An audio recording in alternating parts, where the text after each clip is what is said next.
blood. I see blood. Who are you? Red painting black canvases, white freelancers making livings off of these commissions and taking credit for the masterpiece I am. Who are you? I see still waters. I see moving waters. Oceans that know black History, her story, our story.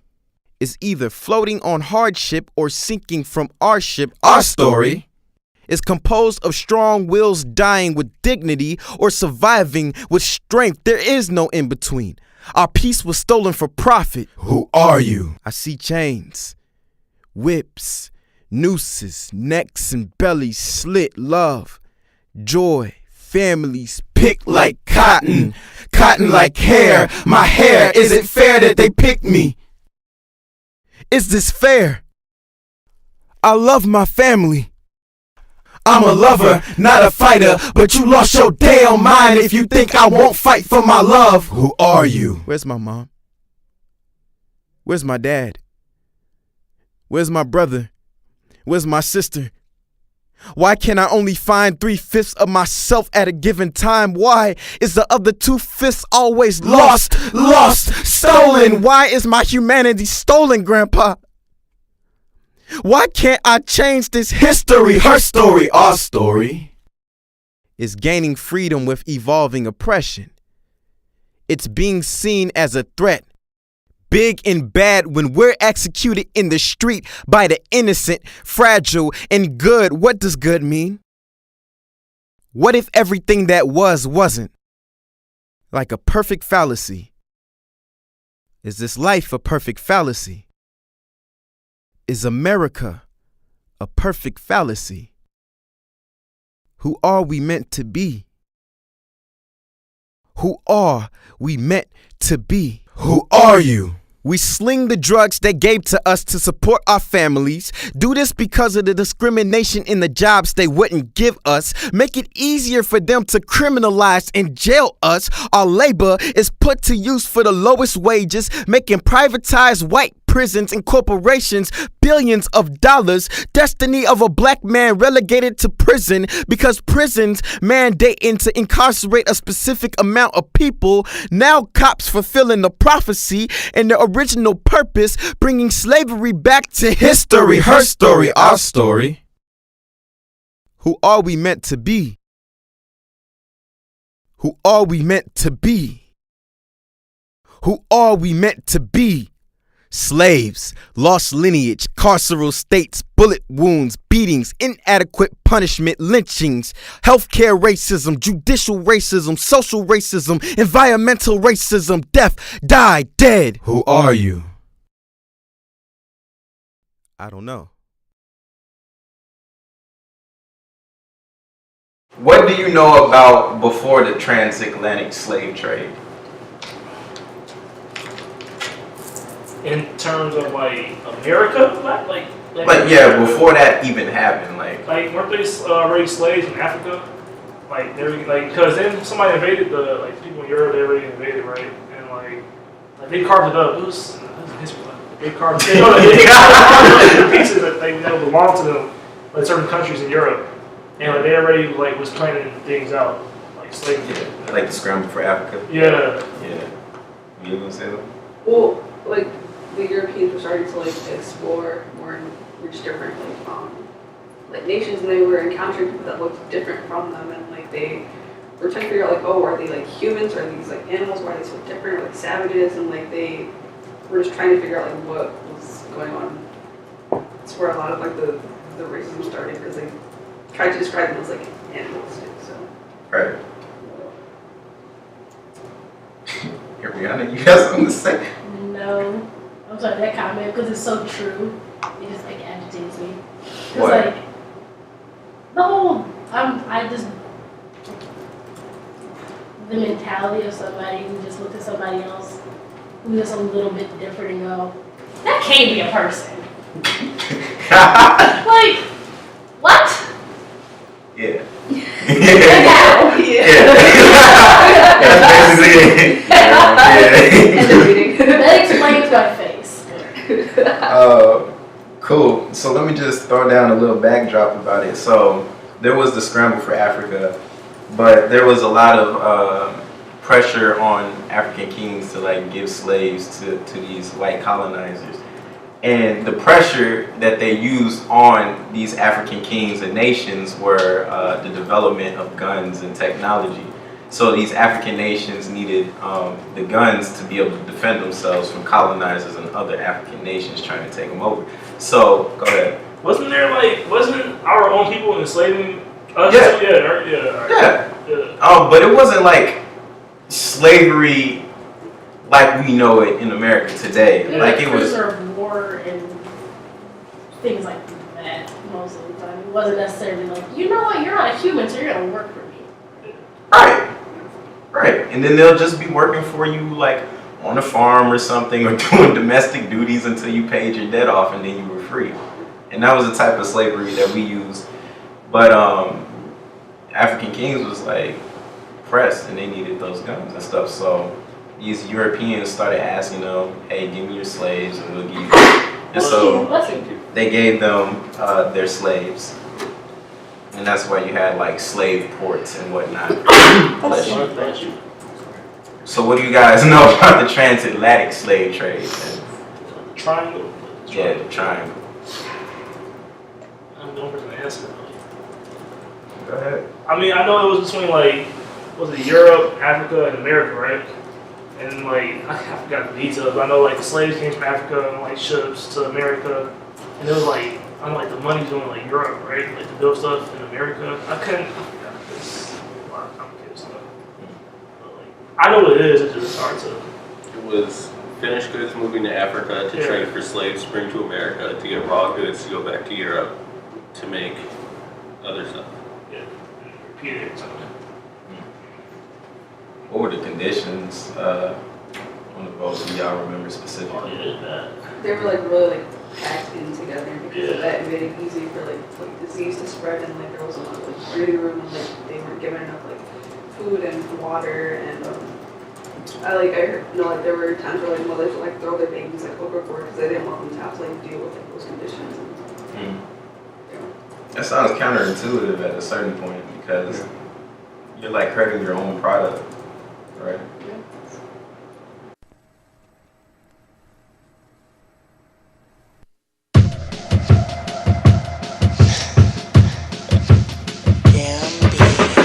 Good evening. Oh yes, I be the righteous king. I'm glad to see that you took interest into our story.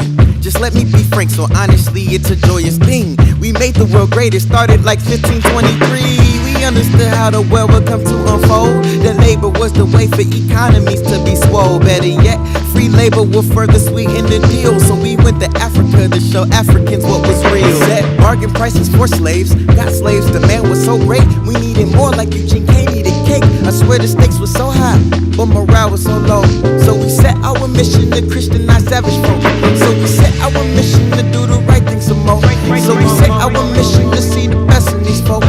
So we set our mission to further set up the mission for 100 plus. Our dynasty is more than addition. For 200 plus, our dynasty is more than addition. For 300 plus, our dynasty is more than addition. For 400 plus, our dynasty is more than addition. I swear you're here if you get it. I swear you're here if you get it. It's just like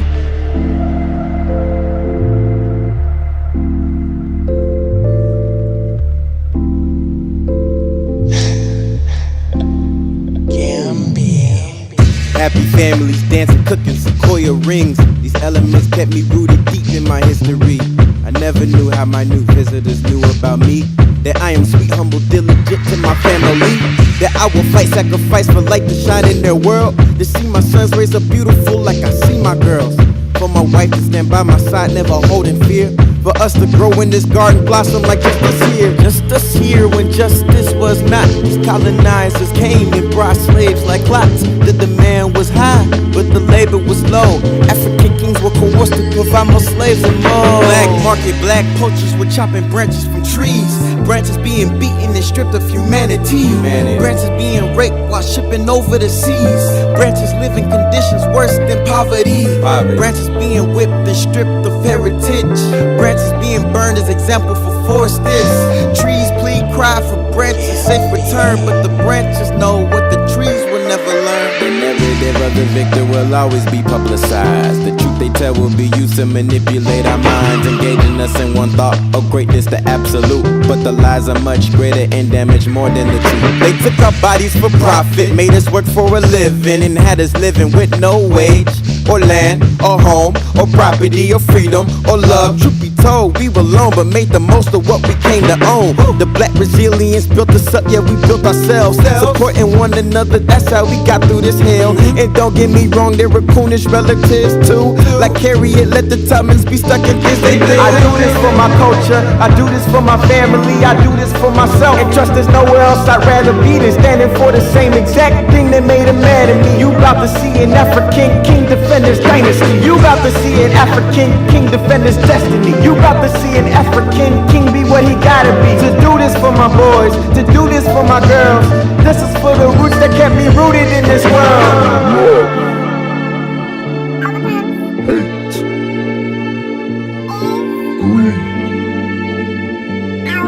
Fate, money, power, control.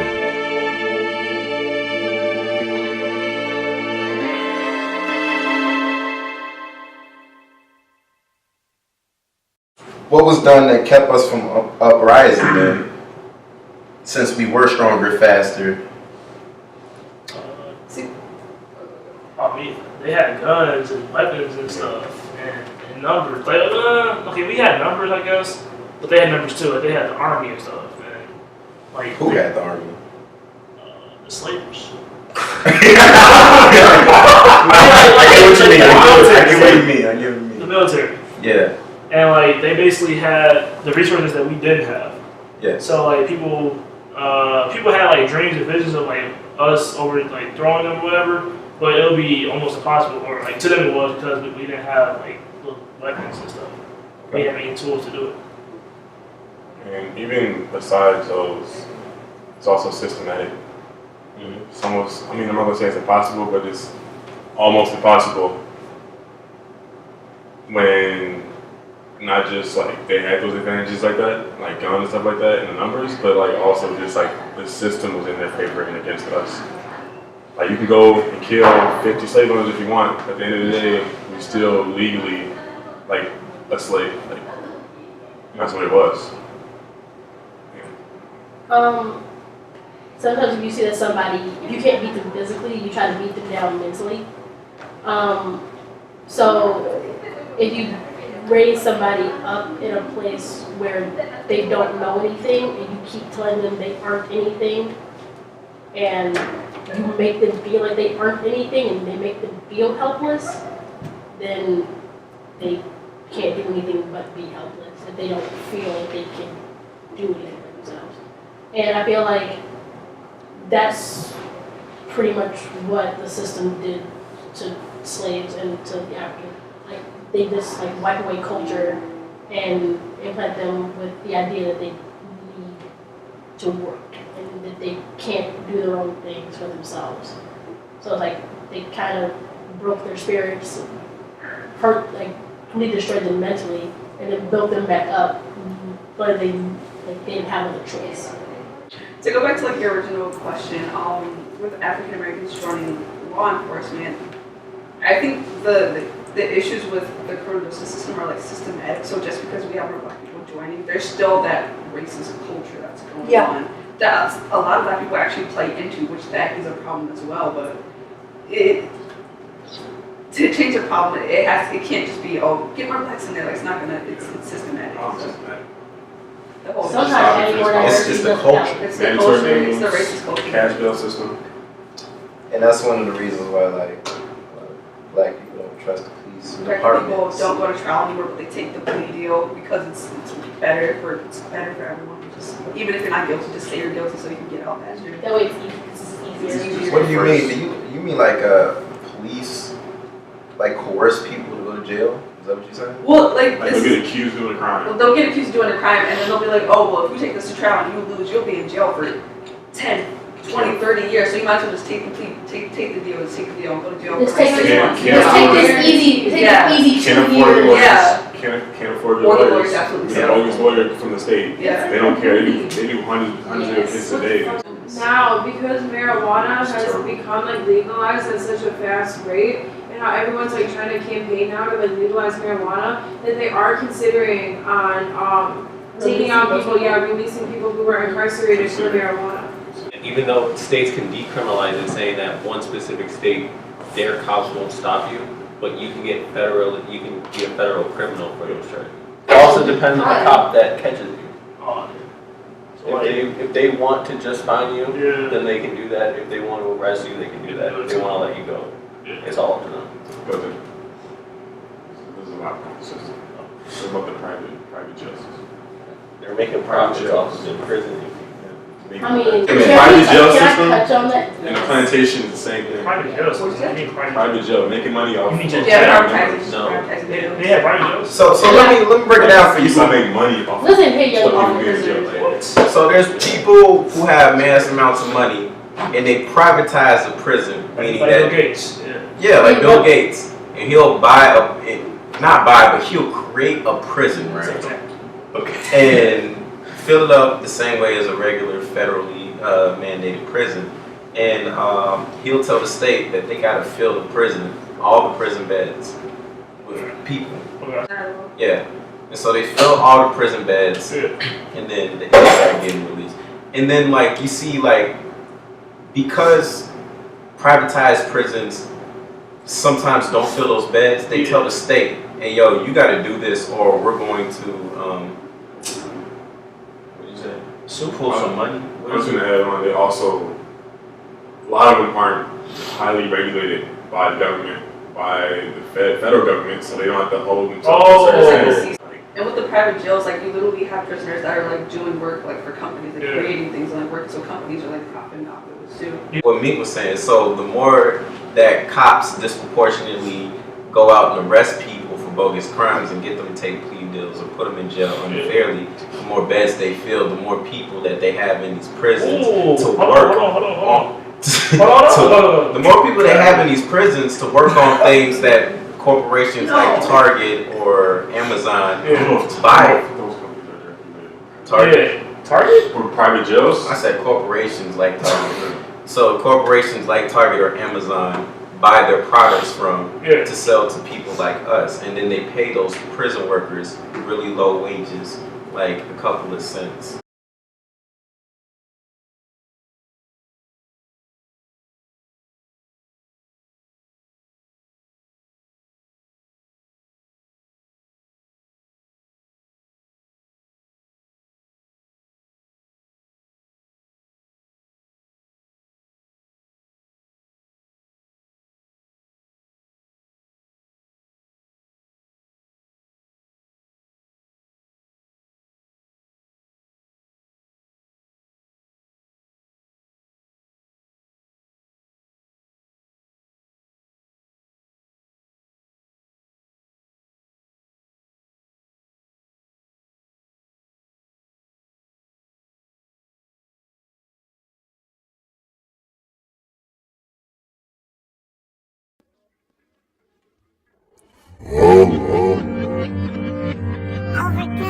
Yeah.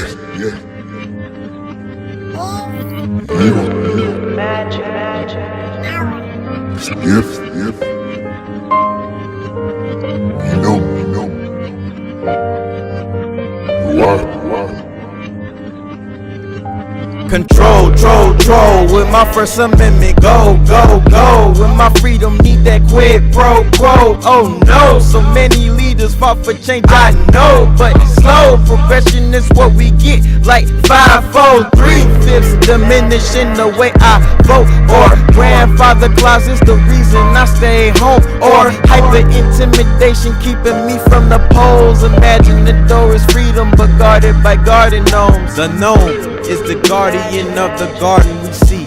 protecting all of the fruits of life from intruders. See, but the narrative was constructed to see these people as savage. They don't deserve any freedom, they're only bred to wreak havoc. The tragic story, the no won't let go of this allegory. We know it's pouring, the hatred belief is getting it gory. Entitlement of the fruit, the life, the home, the pond, the grass, the time, the creatures, boots, the straps, the sky. How did we manage to stay alive? How did we manage to stay alive? Black minds knew of a way. If the door's guarded, we pushing, we break through the obstacles, standing in wait. This is that time Clyde and Colvin woven herself on a critical date. The first black woman to stand for her rights, sitting in midst of a bountiful venomous haze. This is that time that James Meredith stood for a change in American blood, facing the evil that made our heritage, integrating hate with purest of love. I will fight hate with the purest of love. I will fight hate with the purest of love. I will fight hate with the purest of love. Why not fight hate with pure self-defense? Why not give them an eye for an eye? Maybe then they'll give what we see. Maybe they'll lose a taste of that disrespectful attitude. They going at me.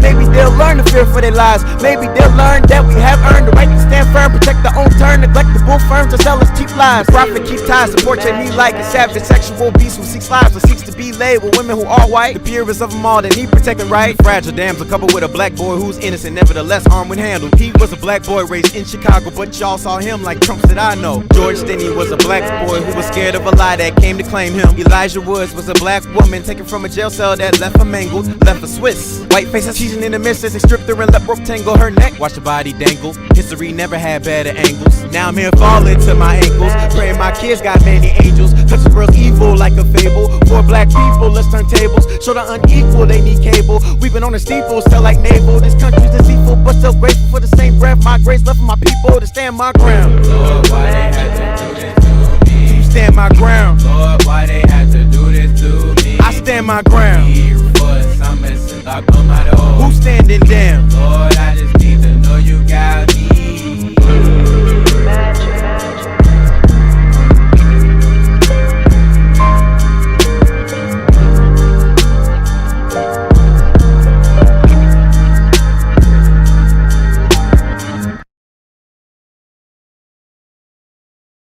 What do you think our solutions are for these problems? What problems? The problems in the black community. But that's a lot of solutions, bro. I don't know. It just depends on which topic, like, there's How to fix so, racism? like, there's, that question is so How do you complex, end I racism? feel like you have to break it down. You can't end like, racism. You can't. It's the way you They brought don't it have up. I think I have a question for them. So my boyfriend is like curious because like he's like amused that I've been here for 2 hours.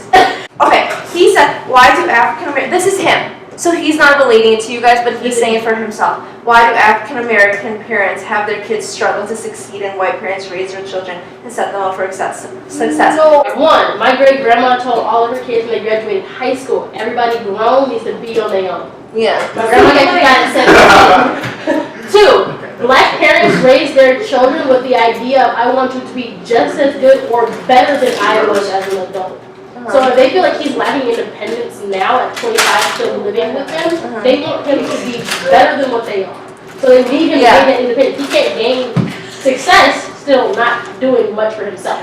But that's a responsibility that comes with adulthood. It all depends too on like, I mean like this is like an upbringing question, but it goes back to like how like where the parents came from. Because like there could be like those families that are put behind because of the system. So it's kind of hard to put your child ahead when you don't have the resources too. So like if you grew up on like food stamps and like Link and WIC and stuff like that because your parents are just like a cause of the system, then it's kind of hard to teach your child about credit, how to buy a house, how to get ahead in life when your parent does not know how themselves because they didn't grow up that way and their parents didn't educate them, and etc. etc. So it just depends on which like spectrum of the system that your parents grew up on and then how they raised you as well. Because like there are like hillbilly families that are white and they grew up super like country and like behind and stuff like that.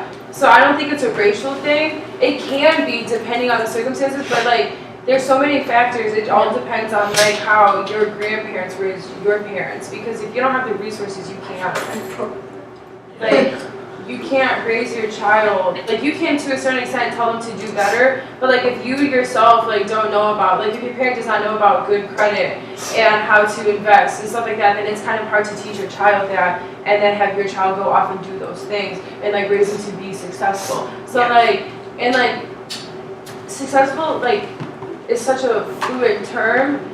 Like everyone measures success differently. Some parents may think like getting your child out the house and they have a job by the time they graduate high school, that's successful. Some parents may think their child having good credit by the time they graduate college and not having loans is success. So like it's all based family for family on how that works because there's all these external factors that affect families. I would also like to emphasize that the disparities in wealth and in money that exist within the black community between blacks and whites, it's not the fault of black people. It's not something that's inherent to black people. It's not because that we are just dumb or we're just stupid or we can't get ahead. It's because there are literally institutional things put in place to keep us in a cycle of poverty. So I like that. I would say from a different standpoint, it's also based on like where your parents are from too.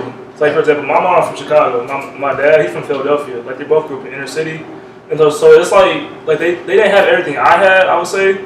So I feel like they push you like harder, like the way they were raised, so like you could like be greater than them, like not make the mistakes they made when they was younger. Some black families don't want you to go out into the world and you're not prepared, so that you can fail and struggle with your family. So some black families will have you stay with them until you get on your feet. Some black families see it as a dominance thing, like once you get grown, you're gonna start making your decisions and start disrespecting them. So it's a respect thing in the household. And you know, we don't really talk about respect. We just don't talk about respect. Parents demand universal respect for any situation. So that might be a factor, but it's not just African American parents who want their kids to just like deuces. Yeah.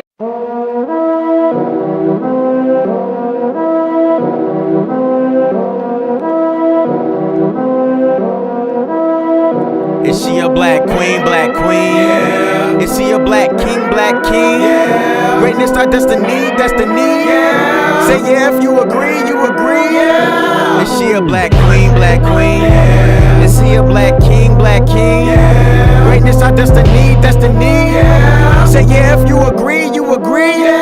Yeah, this one for them day one. Black people who wanna have fun, work done. Party poppin', playing your twerk some, work some. Motion in them hips, body twerk dumb, work dumb. Work their way over, trying to fork some. She move like nobody I ever seen do. He move in position to feel that team too. We do life like it's always Friday night. TND, yeah, the way we feel never felt so right. Yeah, I never noticed the way it be. All these problems in my community.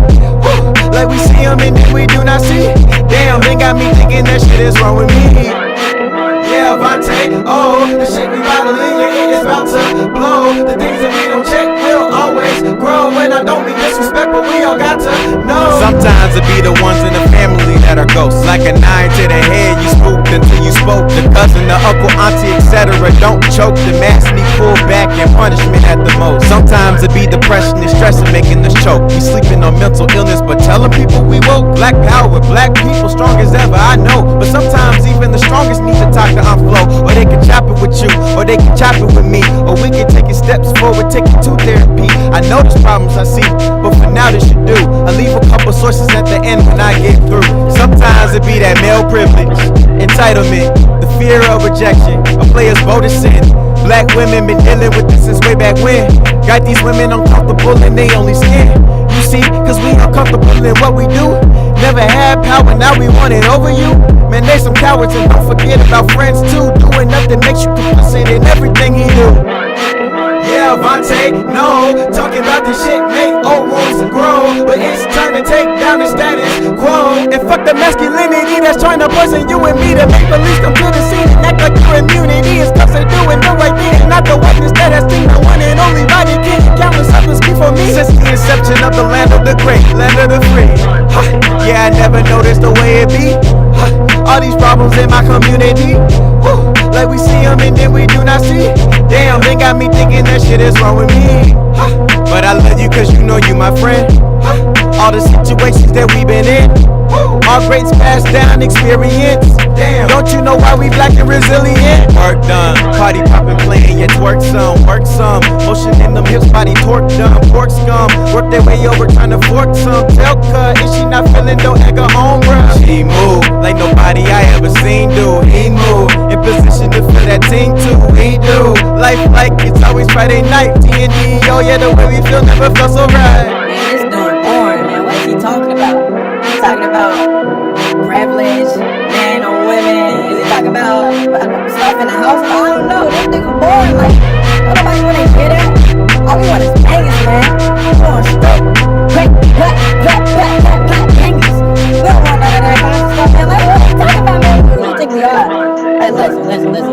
Ain't nobody gonna listen to this bull, man. Like honestly, ain't nobody gonna listen to this. Getting a different level.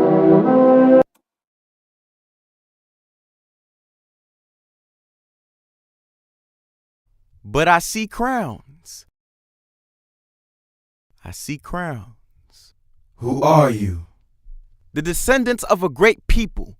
People who've excelled greatly in technology, arts, philosophy, really anything our hand happens to come across.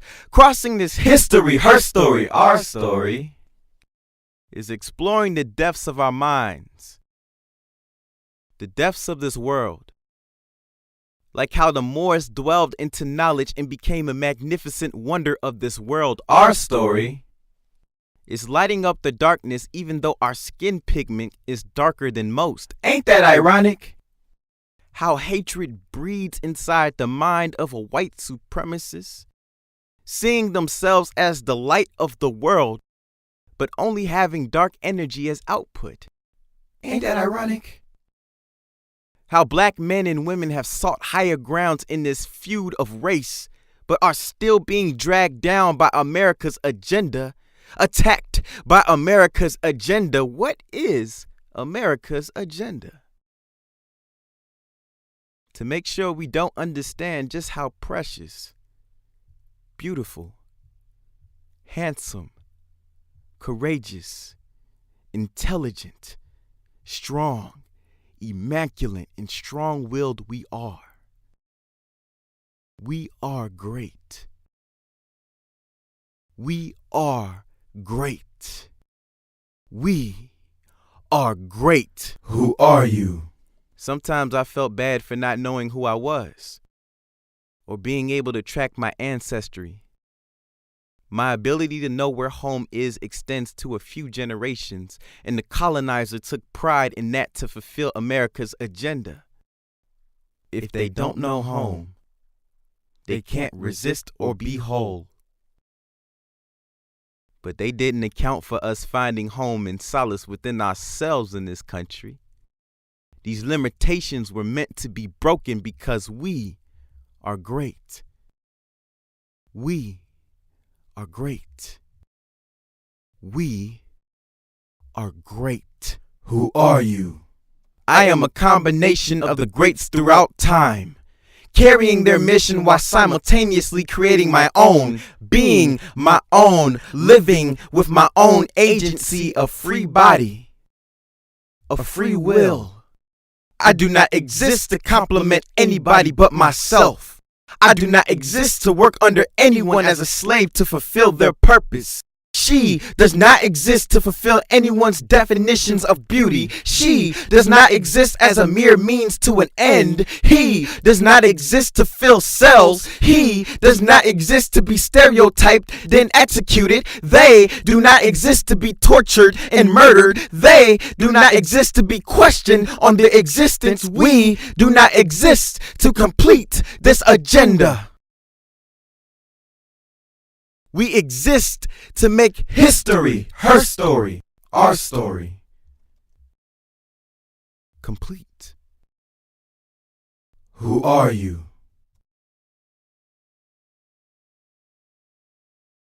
But yeah, hey, I want to thank you guys for like sitting through that meeting with me, going through like slavery, civil rights, and contemporary.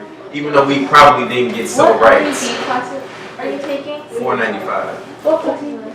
independent project. Oh, okay. Yeah. I was thinking I was you next, because I'll be singing next here, so I don't know what. Can you Oh, you can't take it. ABC order?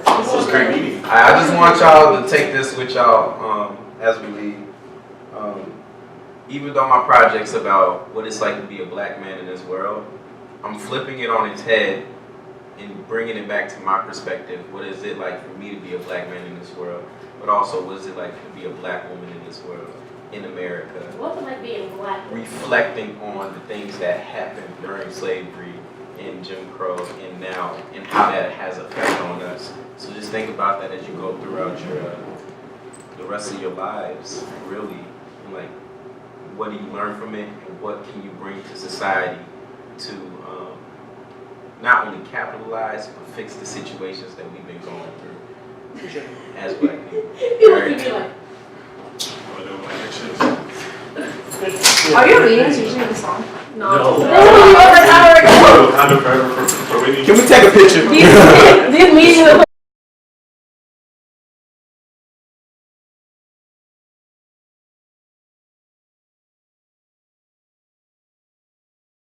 You are going to see one of the captains of this team speak, Devontae Sanders. He's going to be performing his dramatic interpretation, which broke into quarterfinals. It was the top 48 in the nation. I don't want to say anything else. I'll let the performance speak for itself. Next up is Devontae.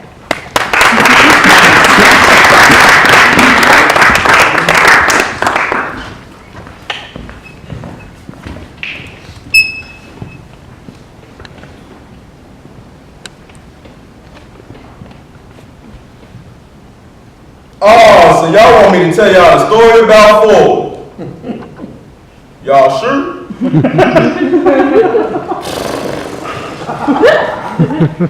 Well, let me get a drink since y'all want to be some nosy asses.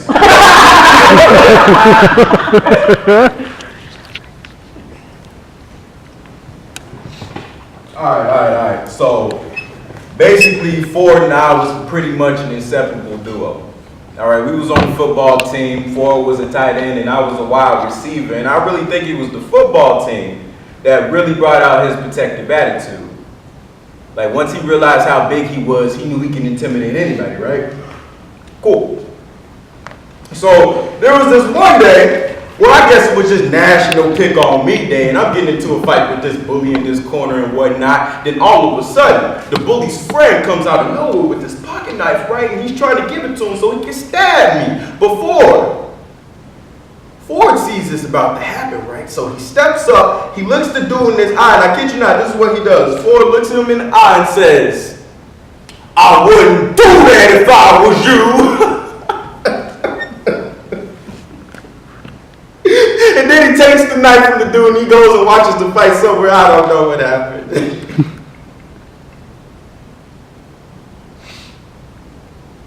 You know, Ford was a pretty good guy. But it was that craziness that got him.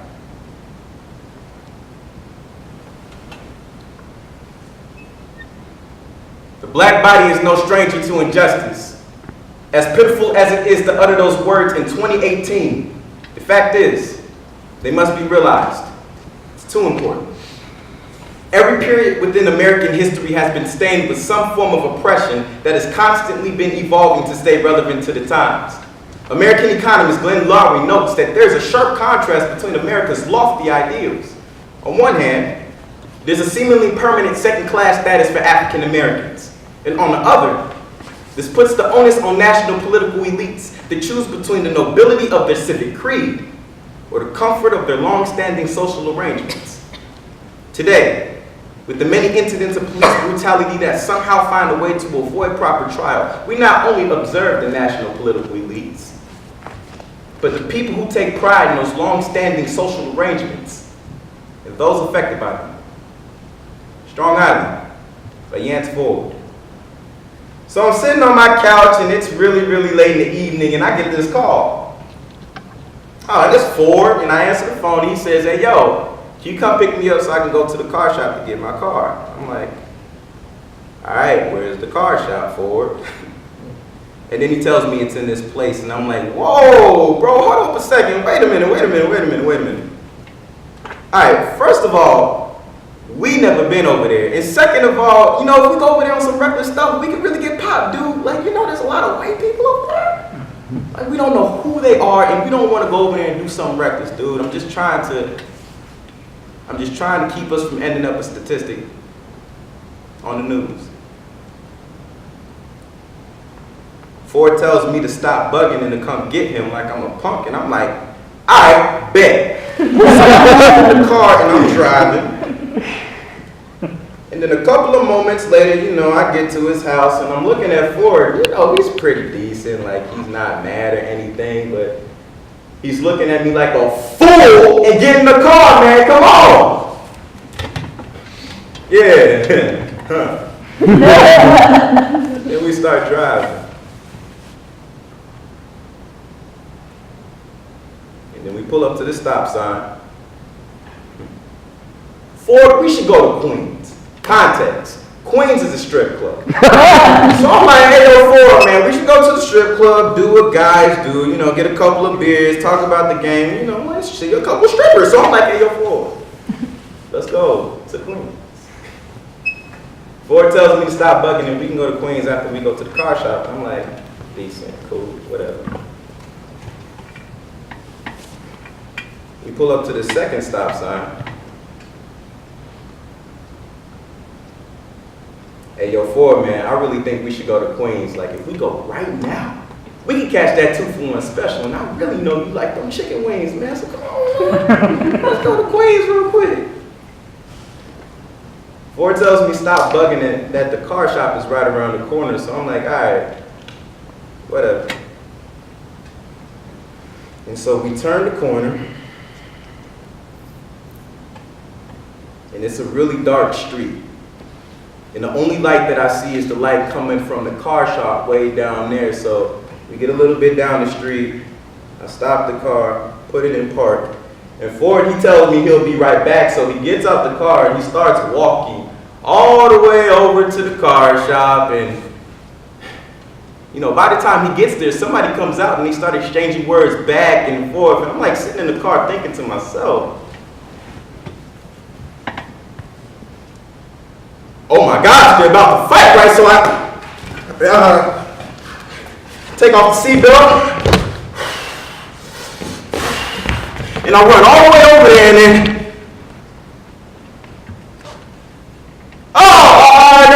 no, it's cool. You know, Ford, he's just talking about the price of the car, what to do, and they're not fighting or anything. Like, whoo, that was off the belt, right? And then Ford, he looks into the garage, and he says to me, hey, yo, that's the dude that was making fun of my mom's last week. And so Ford, he starts walking into the garage, and I follow him. And we get all the way inside the garage, and then this dude sees two big black guys, so he reaches for his waist, and all of a sudden we hear, and I remember there was a countless number of nights where the phone would ring off the hook. And I remember actually unplugging all the phones in the house so, you know, my parents could get a good night's sleep because, you know, they work really hard. Now I remember looking outside the window every night and seeing this car parked outside with its lights on, and it was then that we already knew what was happening. All right, we grew up where the police members and the Klans members was one and the same, so we already understood what the levity of the situation was, because not only was our phones ringing off the hook, right, and not only was these cars parked outside our house every goddamn night, but there was a possibility that the DA might have just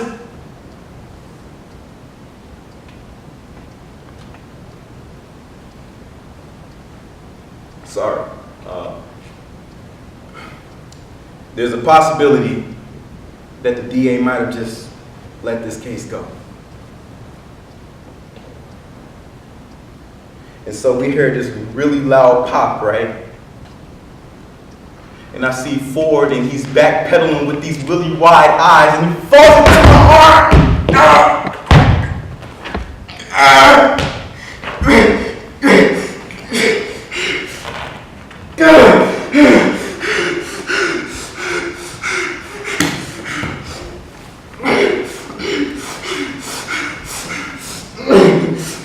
And then I scream into the garage, hey yo!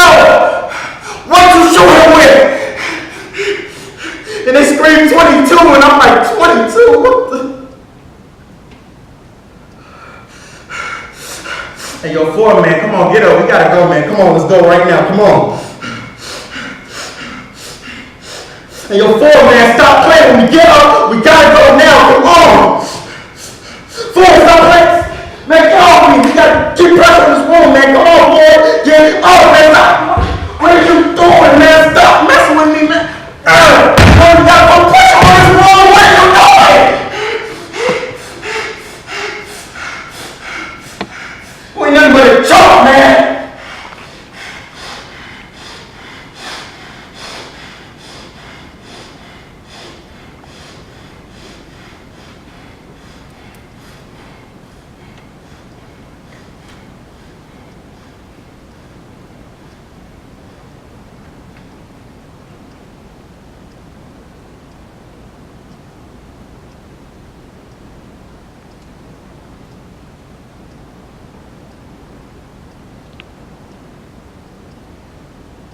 And then I see the cop go in the garage and get the dude that shot Ford. And they start walking over to this other cop car. And y'all wanna know what the craziest thing about that was? Buddy wasn't even wearing no damn handcuffs, bruh.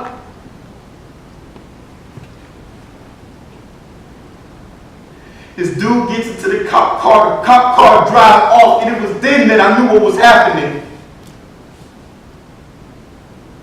Ford died in vain. And we mean nothing.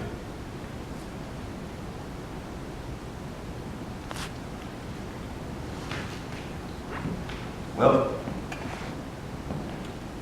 y'all wanted to hear the story.